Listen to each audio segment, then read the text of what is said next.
नमस्कार मित्रांनो हे बघा, मी तुमचा मित्र परमेश्वर. आणि सकाळचे आता फायनली वाजलेले 8:30.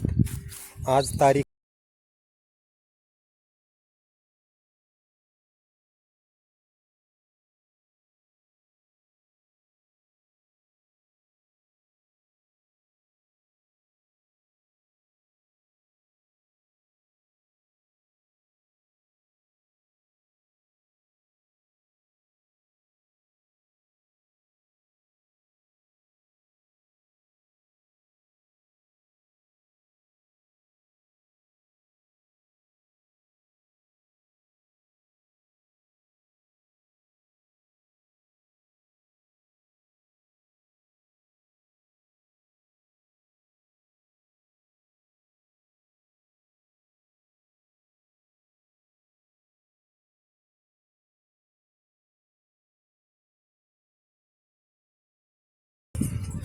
आपली व्ह्यूअरची संख्या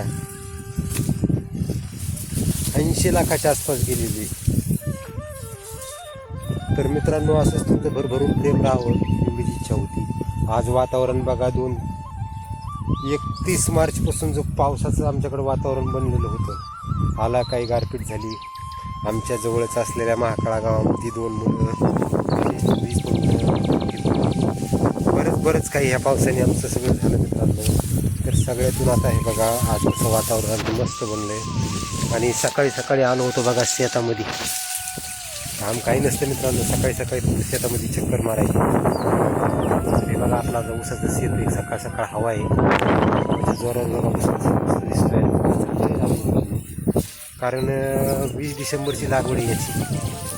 आणि समोर तुम्हाला दाखवणारच आहे, तिकडे बघा, तिकडे जाणार आहेत आपण पलीकडं. तर खोड्याचं ऊस 15 फेब्रुवारीला संपला होता. तोड संपली होती त्याची. बघा, तिथून फायनल झाला. तर बघा मित्रांनो, असा मस्तपैकी ऊस आहे. आणि हे 20 गुंठे रानामध्ये मित्रांनो गहू केला होता. आता गव्हाचं मशीन आपल्याकडं, तुम्ही म्हणताना मग गहू केला इथं झाकून ठेवला, काय भागलं. तर मित्रांनो, असताच अडचणी नाही का. तर इथं मशीन यायला काही जागा नव्हती. जागा नसल्या का आपण अशा प्रकारे हे केलेलं आहे, झाकून ठेवलेलं आहे. आता पाऊस उघडला आहे. थोडं सकाळी म्हणून हवा सुटली, थोडं मोकळं पाऊस. आणि नंतर मग उद्या खळं करून घ्यायचं त्याचं. त्याला आता पांगवायचं मित्रांनो, सोपं नाही सगळं. त्यातूनही आज वातावरण काय करते हे सांगता येत नाही. तर चला मित्रांनो, खूप दिवसानंतर आणि आपल्या चॅनलच्या वर्षपूर्ती आपण बनवलेला हा छोटासा ब्लॉग. आज मला खात्री तुम्ही नक्कीच ॲक्सेप्ट करतात.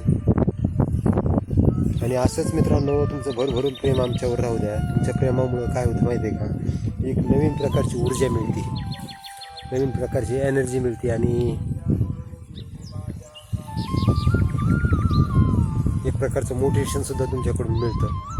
तर मित्रांनो, चला आता हे छोटासा ब्लॉग आपण इथंच थांबू आणि भेटू उद्या नेक्स्ट ब्लॉगमध्ये. तोपर्यंत सगळ्यांना मनापासून धन्यवाद.